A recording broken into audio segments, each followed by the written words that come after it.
그래서 국가시험은 주관식 서술형 글짓기가 아니에요. 걔는 키워드 읽기다. 걔 글짓기를 해야 되는데 그럼 망해버려요. 아시겠죠? 동차 합격을 준비할 때는 두 가지 마음 자세를 가져야 되는데 첫째가 뭐냐면은 이번에 끝낸다고 버릴 걸 버려야 돼요. 그냥 막 공부하는 게 아니라 나에게는 두 번째 기회도 존재한단 말이에요. 제시도 있단 말이에요. 그 다음 기회도 있는데 만약에 그때를 친다면은 그때도 도움이 되는 공부를 해야 되는 거예요. 회계학 일부가 제일 중요한데 회계학 일부를 안 하면 안 돼요. 아시겠죠? 그래서 우리가 세법학에 쓰는 시간을 지금 딴 거 하지 마시고 불안하니까 어떻게 하냐면 자 일단 지금 2차가 이제 얼마 안 남았어요. 그죠? 네. 우리가 이제 1차 시험도 그래도 잘 합격을 하셨고 2차는 지금 이제 어떻게 좀 공부를 하고 계신가요? 요즘에 그래도 성취도가 많이 올라갔어요. 매일매일 보내주신 거에 따르면. 네. 요즘은 네. 그래도 1차 때 안 했던 세법학을 거의 대부분 시간을 쏟아서 하고 세법에 대부분 시간을 쏟고 있다. 그럼 우리 재무랑 원가는 버리는 건가요? 근데 진짜 1차 이후로 네. 거의 안 봐서 그래요? 감이 좀 떨어진 것 같아요. 떨어진 것 같다. 근데 사실 알고 계시다시피 우리 세무사 시험 2차는 회계학 원이 일부가 거의 다 시험의 어떤 당락을 좌우한다는 게 지배적인 평이에요. 네. 그래서 중요한 거에 집중을 해야 되는데 지금 세법학에 집중하신 이유가 있으신가요? 뭔가 불안하기 때문에? 어쨌든 네. 그 지금까지는 계산을 위주로 맞아요. 했었는데 했었는데. 이걸 현출을 하려는 게 좀 잘 안 돼서 일단 적어도 과락은 맞지 않아야 하기 때문에 좋아요. 네. 우리가 이런 걸 한번 생각을 해요. 제가 과제로 뭘 내드렸었냐면은 이제 중요도를 한번 판별해보면 좋겠다. 근데 특히나 지금 세법학을 보시면은 강사님들마다 중요하다고 따지는 게 다 달라요. 확인해 보셨겠죠? 그래서 우리가 여기는 세 가지 소스가 있거든요. 첫째는 당연히 기출 문제고요. 두 번째는 이제 A 강사님의 어떤 중요도를 꼽은 그런 것들 내지는 이제 문제 형태로 거의 다 나와 있거든요. 그다음 B 강사님의 또 책이 있을 거예요. 제가 이제 과제를 내드린 거는 이 세 개를 한번 교집합을 해보면 좋겠다고 먼저 말씀을 드렸어요. 근데 중요한 거는 2차 시험, 1차 시험하고 다르게 그 어떤 특정 부분별로 파트별로 나온다는 느낌보다 스팟별로 이렇게 딱딱딱 나와요. 그러다 보니까는 겹치는 게 많지 않다고 느껴지고 기출을 연습을 하더라도 뭔가 이걸 공부해서 또 나올까 하는 생각이 들 수밖에 없어요. 근데 기출을 공부하는 이유는 뭐냐면은 시험에서 묻는 어떤 난이도나 형식을 알기 위한 거예요. 그 다음에 내가 보면은 예를 들어가지고 파트가 A, B, C, D가 있다고 치면은 그 중에 B랑 D가 한 번씩 나왔는데 어떤 방식으로 이 서술이 우리가 다들 기본서나 연습서를 보잖아요. 그죠? 네. 기본서나 연습서에 어떤 서술들이 이 형태로 문제가 될 수 있구나 내 나름의 이제 알고리즘을 만드는 거예요. 그래서 나머지 시험에 안 나온 것들을 볼 때도 얘를 읽으면서 머릿속에 이런 문제가 나면 풀 수 있겠다 없겠다를 좀 공부를 해줘야 되고요. 그 다음에 세법학을 지금 이제 제가 이제 주영님을 그 1차 때부터 지도를 해드렸는데 1차 때도 어땠냐면 말 문제 어려움을 좀 많이 느끼셨었어요. 말 문제 느끼고 그러다 보니까 뭔가 내가 풀고 이런 거는 자신인데 재밌는 건 문과라고 하지 않으셨어요? 뭔가 재밌는데 중요한 건 뭐냐면 세법학은 암기가 아니에요. 이거 이제 보시는 분들 야 네가 뭐 쳐봤냐 이러시겠지만 우리 합격자 수기들 분석해보고 그분들하고 자꾸 대화하고 얘기를 하다 보면요. 저도 문제를 다 볼 거 아니에요. 가르치는데 그냥 뭐 대충 가르치겠어요? 다 문제 받아가지고 보고 답안도 보고 하는 거지.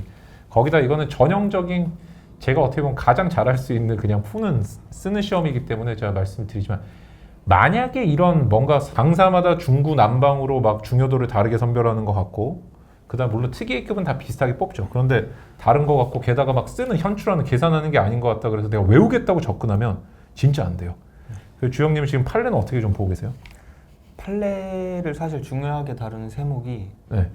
거의 지방세랑 그나마 국세기본법 네네. 정도라서 일단 그 두 세목 위주로만 보고 있습니다. 위주로만 보고 있다. 네. 판례를 절대 버리시면 안 돼요. 왜냐면 우리 판례 자체를 현출하는 것도 물론 중요하지만은 판례가 이해도에 도움을 줘요. 네. 판례는 종류가 두 개가 있거든요. 예를 들어가지고 우리가 이제 뭐 재판례 위주 것들은 많이 나오지 않지만 특정 사건에 어떤 결론을 내렸는지를 말하는 게 재판례예요. 보시는 분들께 좀 편하게 말씀을 드리면은 우리가 뭐 예를 들어가지고 정당방위라는 게 있잖아요. 정당방위가 누가 나를 때렸을 때 예를 들어 술 먹다가 시비가 붙었는데 내가 같이 때렸어. 이러면 정당방위냐 했는데 정당방위가 된다 안 된다 뭐냐면 그 구체적인 사실관계에 따른 결론이기 때문에 재판례라 그래요. 이 재판을 어떻게 했느냐를 나오는 거고 그게 아니라 정당방위는 이러한 기준에 따라서 된다 안 된다 이렇게 말하는 추상적인 거 있죠. 누구에게나 적용될 수 있는 거 재판례라 그러는데 세무사 시험은 선례 위주로 나와요. 선례 위주로. 추상적인 선례 위주로 나오는데 제가 보내드렸죠 예전에. 그러니까 선례는 뭐가 중요하냐면은 왜 이게 문제된지가 제일 중요해요. 왜 문제되는지. 예. 선례는 무엇에 대한 답이에요. 잘 보세요. 이때 사람을 때렸는데 정당방위가 되냐 이렇게 이런 거에 대한 판례를 찾는 거잖아요. 이제 만약 예를 들면 그러면 어느 상황에 정당방위가 되는 거야? 여기 이런 질문이 숨어 있는 거예요. 거기에 대한 답이 블라블라가 나온 거고요. 국세기본법에서도 마찬가지로 블라블라 어떤 상황이 뭐가 되니? 이런 물어봤을 때 이때는 뭐가 되라고 되는데 대부분 사람들이 뭐라는 줄 아세요? 그 요건이라든지 설치한 걸 그대로 이렇게 분설해서 외워요. 1, 2, 3, 4. 그렇게 하면 안 되고요. 뭐가 문제가 되는지 정확하게 봐야 됩니다. 그래서 선례를 공부할 때는 반드시 제가 지난번에 카톡으로도 말씀드렸지만은 쟁점과 결론을 내가 추출해서 외워야 돼요. 쟁점이 뭐냐? 왜 이게 문제되는 건지를 내가 분류를 해서 외우지 않으면 어떻게 되냐면 자꾸 뭐를 달달달 외우다 보니까 내가 이제 혼자 모의고사 풀어볼 거 아니에요. 문제 풀면 안 나와요. 그 문제가. 그대로 안 나오고 그 다음에 내가 외운 게 과연 의미가 있는 생각도 들고 잘 외워지지도 않고. 그런데 제가 예를 들어가지고 이렇게 한번 해볼게요. 주영님. 네. 어제 김치찌개 먹었어요. 이러면은 김치찌개를 보통 사람들 외운단 말이에요. 근데 훨씬 중요한 건 어제 뭐 먹었어요? 라는 질문에 대한 답이구나. 이렇게 외우는 거예요. 어제 뭘 먹었지? 빨간 거 뭔가를 먹었어. 이러면 김치찌개. 빨간 국을 먹었으면 한국인데 김치찌개 많이 먹으니까 김치찌개겠지 이렇게 생각을 하는데 그게 아니라 김치찌개 외우잖아요. 그러면 나 문제가 어제 저녁에 뭐 먹었어요가 나오면 답을 못 해요.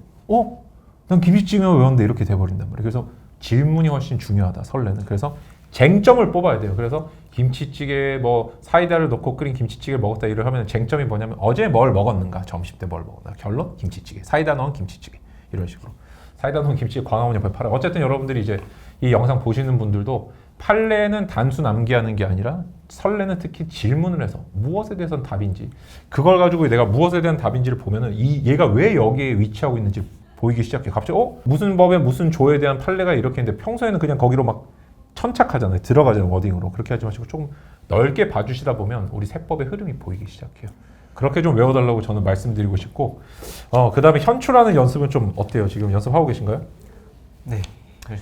열심히 하고 계세요. 근데 더 중요한 거는 우리가 자꾸 이렇게 더 중요한 거를 먼저 좀 건드려야 되는데 회계학 일부가 제일 중요해요. 시간제에서 얘 정확하게 답 쓰는 연습을 하셔야 되고 아시다시피 과정보다 얘는 답을 맞춰야 되잖아요. 답 맞히는 게 점수기 때문에 물론 주영님이 좀 자신 쓸 수도 있습니다만 여기에도 보완해야 되는 것들이 있고 우선순위를 좀 나눠야 되는 것들이 있어요. 이제 세법왕 얘기를 먼저 시작했지만은 결론은 뭐다 세법왕 암기가 아니고 그다음에 주영님이 그거 한번 보내주시면 좋겠어요. 제가 정리해달라고 시켰는데 전체적으로 어떤 강사에 뭐가 중요하다 이거를 마지막까지 내가 그거 보면서 왜냐면은 결국에 다 버려야 돼요.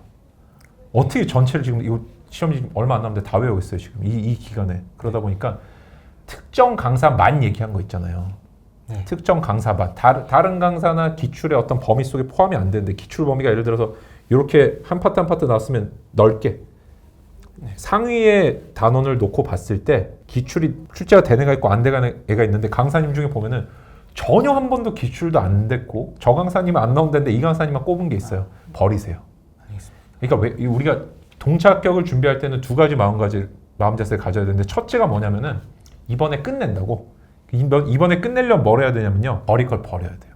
버릴 걸 버리는데 그냥 막 공부하는 게 아니라 나에게는 두 번째 기회도 존재한단 말이에요. 제시도 있단 말이에요. 그 다음 기회도 있는데 만약에 그때를 친다면 그때도 도움이 되는 공부를 해야 되는 거예요. 이번에 막 말도 안 되게 올인해서 세법을 만약 외워버린다? 세법을 외운다 이러면은 내년에 만약에 다시 쳐야 될 때 너무 막막해져요. 절대로 그렇게 하시면 안 되고 어떻게 하냐 선별해가지고 딱 강사들이 얘기하는 것 중에 교집합되는 것들 그런데 그 파트의 상위 파트를 놓고 봤을 때 기출이 된 적이 있다면 A급. 네. 그 다음에 만약에 강사님들이 얘기했는데 기출 안 됐다 B급. 특정 강사만 얘기했다 C급. 여기서 조금 더 나눌 수 있어요. C1, C2를 나눌 수도 있어요. 진짜 특정 강사 한 명만 얘기했다 이러면 진짜 그건 D급이고 2명 정도 얘기했다면 C. 그 다음에 여러 명이 동시에 얘기했다면 B. 그 다음에 모두 다 얘기했다면 A. 근데 직전 연도에 나오면 등급이 다시 D로 떨어져요. 만약에 직전 연도에 나온 걸 또 묻겠어요? 그런 일은 없단 말이에요. 대부분. 그래서 우리가 그런 등급들을 나눠가지고 자꾸 주영님이 그 표대로 공부하는 연습도 해줘. 왜냐면 내가 자꾸 하다 보면 어떤 느낌이 드냐면 결국에는 오늘 내가 모의고사 문제를 내가 연습서 풀 거 아니에요. 네. 오늘 틀렸던 문제 제일 해요 사람은. 그걸 자꾸 공부하게 돼 있고 그러면서 주영님이 어떻게 생각하냐면 사람은 그 사후인지 편향이라는 걸 갖고 있어요. 뭐냐면은 우리가 옛날에 이제 월드컵을 한다든지 이러면은 누가 우승할지 사실 몰라요. 도박사들도 모르는데 이기면은 역시 브라질이 우승할 줄 알고 역시 독일이 우승할 줄 이러잖아요. 그럼 주영님이 문제를 풀면 어떻게 되냐면은 내가 오늘 만약에 푼 거가 충격을 좀 받아요. 답이 안 써지면 역시 나는 이 부분에 문제가 있구나로 해버릴 수가 있어요. 저는 지금 세법학이 약간 그런 느낌이 있거든요. 주영님이 나는 말 문제라든지 계산이 아닌 거에 대해서 뭔가 약점이 있어라고 생각하시는 느낌이 좀 들긴 해요. 근데 지금 제가 보기 더 중요한 건 빨리 시간 줘서 빨리 회계하고 빨리 봐야 돼요. 알겠습니다. 이거 풀어야 돼 지금. 이게 세법학은 솔직히 뭐냐면은 세법학은 글짓기가 아니에요. 거기다 실제 우리가 다른 시험에 비하면 우리 세무사 시험에 글짓기 있잖아요. 세법학 답 쓰는 거는 2줄 정도 그것도 엄청 글씨 크게 좁게 쓰잖아요. 다른 시험이 이만하게 써요. 거기다 4줄, 3줄씩 써야 돼요. 거기 비하면 뭐만 알면 되냐면 세법학은 글짓기가 절대 아니에요. 키워드만 외워요. 키워드 읽기라고 지금부터 머리에 생각을 바꿔주세요. 그래서 국가시험은 주관식 서술형 글짓기가 아니에요. 걔는 키워드 읽기다. 주영님 한번 해볼게요. 손흥민, 잘생김 글짓기 한번 해보세요. 손흥민은 잘생겼다. 이렇게 되잖아요. 이런 건 좀 세법학에서도 내가 전형적인 워딩들을 딱 조합해가지고 예를 들어 제척기간 이러면은 이거는 뭔가 소멸시효랑 다른데 뭔가를 없애는 기간이구나. 이런 느낌으로 이제 바로 쓸 수가 있단 말이에요. 그래서 소멸시효와 구별되는 권리 보존 기간이 권리 행사의 마지막 기간. 이 말을 지원해서 쓸 수 있단 말이에요. 근데 키워드를 안 외우면은 내가 그때부터 생각을 해야 돼요. 진짜 글짓기를 해야 되는데 그럼 망해버려요. 아시겠죠? 그래서 우리가 항상 어떤 식으로 공부를 해야 되냐면 세법학 공부할 때는 단계를 무조건 나눠주세요. 3단계로 나눠요. 첫째는 이제 내가 전체적으로 시험에 나올 거 이제 ABC 등급이 분류됐으면 워딩 선별 작업이 제일 중요해요. 워딩 선별 작업이. 일단은 뭘 외워야 될까? 목차를 외워야 돼요. 목차를 보고 예를 들어 어제 점심 메뉴 뭐였어요? 라고 물어봤을 때 내가 이렇게 얘기했다. 만약에 프랑스 귀족이에요. 그러면 전체 요리, 그 다음 메인 요리, 그 다음 뭐 두 번째 요리, 아니 메인 요리 전에 뭐 하나 더 먹지. 그 다음 이탈리아 말로 첫 번째, 그 다음 두 번째 세컨도, 마지막이 뭐 치즈 먹고 그 다음에 후식 먹고 커피 마신단 말이에요. 이런 틀을 외워두면은 다음에 프랑스 요리를 할 때도 내가 똑같이 쓸 수 있단 말이에요. 근데 틀이 되는 게 목차예요. 요런 식으로 한 3-4개 정도를 쓰는구나. 개념부터 쓰고 주되게 논하는 거 쓰고 마무리하는구나 라든지 뭔가 자기만의 틀이 있어야 되는데 이거 보려면 어떻게 해야 되냐면 목차만 다 빨리 칠해가지고 한번 전체적으로 한 3번 정도 빨리 보세요. 그냥 3번을 보시면 요런 느낌으로 쓴다는 느낌이 와요. 그 다음에 해야 되는 게 뭐냐면은 이것만 하세요. 목차 뒤에 물음표 치고 걔에 대한 답만 밑줄 치세요. 목차 뒤에 물음표 띄고 답에 밑줄 치세요. 답에 밑줄 치는데 연필로 치면 문장으로 나와요. 문장으로 나오고 그 중에 내가 이렇게 딱 읽고 잠시 손으로 가리고 머릿속 아웃풋을 한번 해보세요. 그러면 기억나는 단어가 있고 안 나는 단어가 있어요. 기억이 안 나는 단어만 먼저 형광 빛을 하세요. 이렇게 해놓고 어떻게 한다. 이렇게 여기까지가 작업이에요. 그래서 분류 작업, 그 다음에 키워드 선정 작업. 키워드 끝났죠? 그럼 어떻게 한다? 그때부터는 키워드만 보고 내가 키워드 보고 덮고 글짓기 되는지 머릿속으로 생각. 이렇게 해야지 지금 이걸 쓰고 막 그러면 시간이 너무 지금 회계학 일부러 할 시간이 없어진다. 너무 중요하다. 진짜 주영님이 나중에 어떻게 되냐면 만약에 오늘 지도를 안 받고 그냥 시험 치면은 세법학 생각보다 점수가 안 나오거든요. 이거는 단기 한다고 막 나오잖아. 대신에 어느 수준까지 딱 끌어올릴 수 있어요. 대신에 회계학이 안 나올 수 있어요. 진짜 회계학 일부가 제일 중요한데 회계학 일부를 안 하면 안 돼요. 아시겠죠? 그래서 우리가 세법학에 쓰는 시간을 지금 딴 거 하지 마시고 불안하니까 어떻게 하냐면 지금부터 딱 3일 정도를 잡아요. 3일 잡고 워딩 추출 작업만 하세요. 그 다음에 한 이틀 정도만 뭐 하냐면은 머릿속 아웃풋 다녀서 글짓기 되는지 안 되는 거 어떻게 한다? 발을 정자 쓰면서 넘어가세요. 발을 정자가 많으면 뭐가 돼? 걔를 먼저 보는 거예요. 걔를 먼저 보고 나중에 보다가 마지막까지 아웃풋이 안 되면 어떻게 한다? 걔만 다른 형광펜이나 포스트잇에서 그냥 외우는 거예요. 우리 1차 때도 한번 해봤잖아요. 맞아. 막판에 했던 거. 그것처럼 그러니까 세법학도 결국엔 어떻게 되냐면 이해 위주를 잡고 가다가 시험 치기에 2주 전에 몰아서 외워야 돼요. 그렇게 외워야지 지금부터 외우고 쓰고 이러면은 다른 거를 공부할 시간이 너무 없어진다. 아시겠죠? 좋아요. 그럼 이 세법학 혹시 궁금한 거 있으세요? 오케이. 더 하면서 우리 궁금한 걸 하도록 합시다. 오늘 전반적인 방향 다시 한번 자.